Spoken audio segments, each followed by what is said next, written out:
কেমন আছেন সবাই? আশা করি ভালো আছেন। একটা গল্প বলি। গল্পটি হয়তো কোনো পুজো সংখ্যার দেশ কিংবা সানন্দা এখান থেকে নেয়া। গল্পটা এরকম, একটি পরিবারে স্বামী-স্ত্রী আছেন। একজন বয়োজ্যেষ্ঠা মহিলা আছেন, ছেলেমেয়ে আছেন এবং পরিবারের যিনি কর্ত্রী তিনি সারাদিন বাড়ির কাজ করেন। স্বামী মানে একদম উচ্চপদস্থ কর্মচারী, কোনো একটা বিদেশি কোম্পানিতে আছেন। ওনার অনেক নামডাক, বাড়িতে বেশ বিশাল অবস্থা ওনাদের, সচ্ছল পরিবার। এবং বাড়ির যিনি কর্ত্রী ওনার নাম ধরে নিচ্ছি রেনু, কিন্তু এই নামে ওনাকে কেউ ডাকেন না বাড়িতে।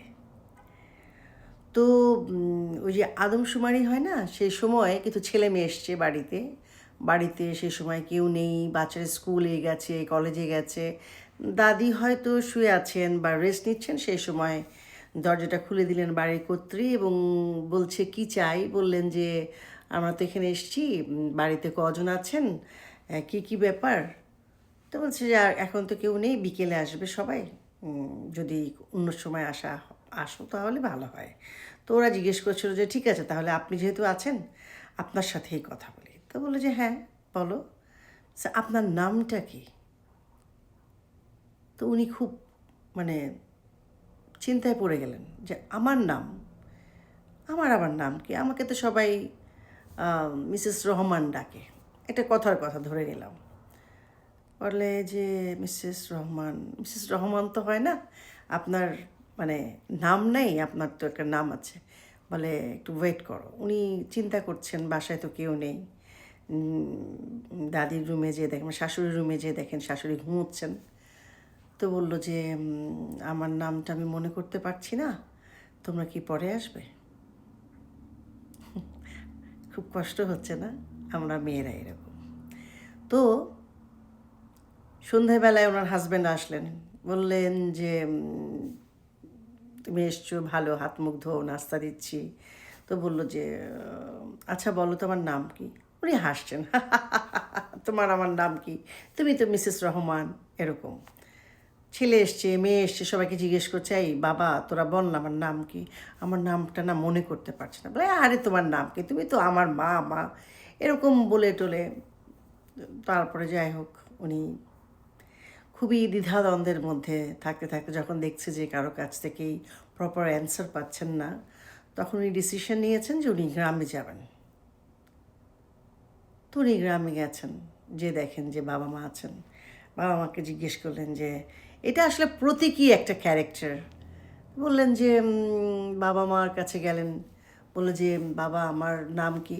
তো বাবা বললেন আর মা বললেন যে তোর আর নাম কি, তুই তো সেজো। মানে অনেকগুলো ভাই বোন থাকলে যা হয়, সেজো, মেজো, বড়, এরকম।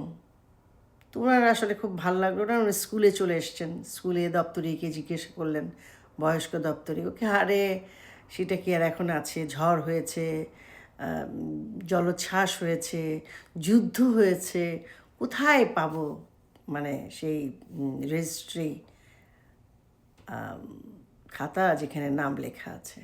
যাই হোক, কোনো জায়গা থেকেই পায় নাই, স্কুল বন্ধ হয়ে গেছে। তো উনি খুবই বিষণ্ণ, উনি হেঁটে হেঁটে যাচ্ছেন রোদের মধ্যে, ক্লান্ত, ঘামছেন। তো হঠাৎ করে কেউ যেন তাকে ডাকছেন, রেনু রেনু। তো উনি এদিকে তাকাচ্ছে, একটু মানে কোথায় জানি এই নামটা শুনেছে, এক ধরনের কেমন লাগছে। তো একটা মহিলা এসছে, ওনারই বয়সী, বলল রেনু তোকে তো সেই কখন থেকে ডাকছি, তুই শুনতে পাচ্ছিস না। তো বলল যে আমার নাম রেনু। বলে হ্যাঁ আমার নাম তো বকুল, মানে বকুল আর রেনু।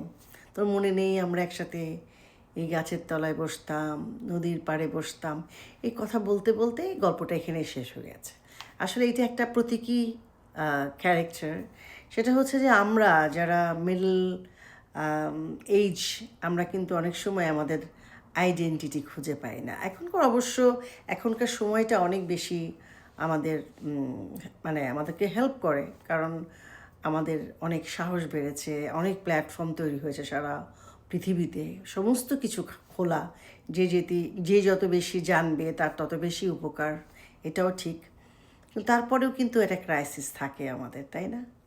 আমাদের ছেলে মেয়েদের সাথে একটা দূরত্ব তৈরি হয়, কারণ এরা এত ডিজিটালাইজড হয়ে গেছে। আমরা কিন্তু এখনও অনেকেই এই যে ইয়ের মধ্যে আছি, মানে আমরা হচ্ছে অ্যানালগের মধ্যে আছি কিন্তু, তাই না? আবার দেখবেন যে হাজব্যান্ডরাও ট্রাই করছে যে কিভাবে ডিজিটালাইজড যুগের সাথে ঢুকে পড়া যায়, তারাও ব্যস্ত থাকে। সো হয় কি, মানে ধরেন একটা ক্রাইসিস আমাদের যেমন তৈরি হয়, তেমন আমাদের যে পুরুষ সঙ্গী বা আমাদের পুরুষ যারা আছেন বন্ধু বান্ধব বা চিনি না যাদেরকে, তাদের মধ্যেও একটা ক্রাইসিস আছে কিন্তু। তো আজকে এই ক্রাইসিসের গল্পটা এই কারণে বললাম, আমরা সবাই আমাদের নাম খুঁজি, যে আসলে আমার নামটা কি, নামটা খুঁজি। তাই বলছি, নাম আর খুঁজবো না, এখন যার যেটা ভালো লাগে সেটা করতেই আমরা বেরিয়ে পড়ব। একা যদি হয় একাই সই, একটা যদি শাড়ি পরতে ইচ্ছে করে শাড়ি পরবো, যদি শার্ট প্যান্ট পরতে ইচ্ছে করে শার্ট প্যান্ট পরবো, যদি মনে হয় যে স্কার্ট টপস পরবো সেটা পরবো। আমার যেটা ভালো লাগবে আমি সেটাই করব। কে কী বললো সেদিকে আমি একটুও খেয়াল করব না, একটুও তাকাবো না, কারণ এতদিন আমি সবাইকে দেখেছি। আজকে আমার সময়, আমি আমাকেই দেখব। আমি আমার মতো করে গান গাইব, আমার মতো করে উড়ব, অথবা আমার মতো করে আমি পাখি উড়াবো, সেটা আমার ইচ্ছা। ঠিক আছে? সো আজকের গল্পগুলো আমাদের গল্প। ক্রমাগতভাবে এই গল্পগুলো আমি বলতে থাকবো, আপনাদের সাথে শেয়ার করব।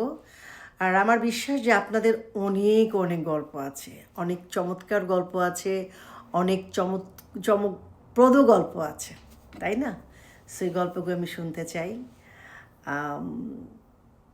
আমরা আর কখনো মন খারাপ করে থাকবো না। মন খারাপ হয়, অনেক হয়।